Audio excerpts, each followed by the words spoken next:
ফেলে আসা স্মৃতির পর্বটি আপনাদের সকলকে স্বাগতম জানাই। আজকের বিষয়টা হচ্ছে বায়োস্কোপ। বায়োস্কোপ হলো একটা চলচ্চিত্রের প্রজেক্ট যা পুরোনো দিন কাঠের বাক্সের ভিতর গানের তালে ছবি দেখার ঐতিহ্য।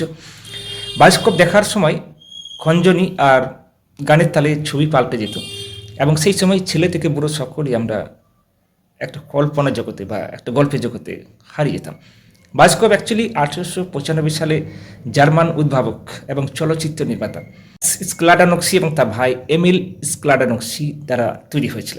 এবার আসবো, বায়োস্কোপ হচ্ছে আমাদের পুরোনো দিনের একটা ঐতিহ্যবাহী একটা স্মৃতি, যেটা কালের বিবর্তনে যুগের পরিবর্তনে হারিয়ে যেতে বসেছে। তো এখনকার নিউ জেনারেশন তাদের কাছে এটা অতীত বা ইতিহাস। তো আমার এই যে পুরোনো দিনের কথা, এই পর্বটিতে আমার ফেলে আসা কিছু স্মৃতিগুলোকে নিউ জেনারেশন কনভার্ট করে দেওয়ার মাধ্যম। তো আজকের বায়োস্কোপ সম্পর্কে আপনাদের আমি বায়োস্কোপ কী এবং কতটা আকর্ষণ ছিল আমাদের কাছে সেটা আপনাদের একটু তুলে ধরবো। আগেকার দিনে আমরা প্রত্যেকটা ছেলে মেয়ে, তখনকার একটা আনন্দ ঘন মুহূর্ত ছিল। একান্নবর্তী পরিবারে বেশিরভাগ বাস ছিল এবং সংসারে একটা টান টান উত্তেজনা সবসময় বিরাজ করতো। তো তার মাঝে যে একটা অফুরন্ত আনন্দ, ভালোবাসা বা চাহিদাগুলোকে আমরা মেটানোর চেষ্টা করতাম, প্রত্যেকেই বাবা মার কাছে আবদার রাখতাম এবং আমাদের একটা কেমন লাইফ ছিল যেন একটা ছড়া লাইফের মতো। প্রত্যেকে যখন দেখতাম বায়োস্কোপ এমন একটা জিনিস যেটা অনেক দূর থেকে বড় পাকড়ি বেঁধে মোটা মোচবালা এক ব্যক্তি মাথায় করে নিয়ে আসতো, তখন আমরা দূর থেকে দেখতাম মাঠ বেয়ে আসছে। তখন গাড়ি ঘোড়া যানবাহন কম ছিল, তো তখন আমরা কিন্তু দূর থেকে দেখেই ছুটতাম বাড়িতে এবং মায়ের কাছে গিয়ে আবদার করতাম, মা বায়োস্কোপ আসছে, আমাদেরকে 30 পয়সা দিতে হবে। তখন 30 পয়সা ছিল বায়োস্কোপের মূল্য। তো মা, তার কাছে টাকা থাকতেন না বলে মা সঙ্গে সঙ্গে এক বাটি চাল বা একটা লুটা করে চাল দিতেন। সেই চাল আমরা সঙ্গে সঙ্গে দোকানে গিয়ে, গ্রামের নটকোনা দোকানে চালের বিনিময়ে আমরা 30 পয়সা নিয়ে আসতাম।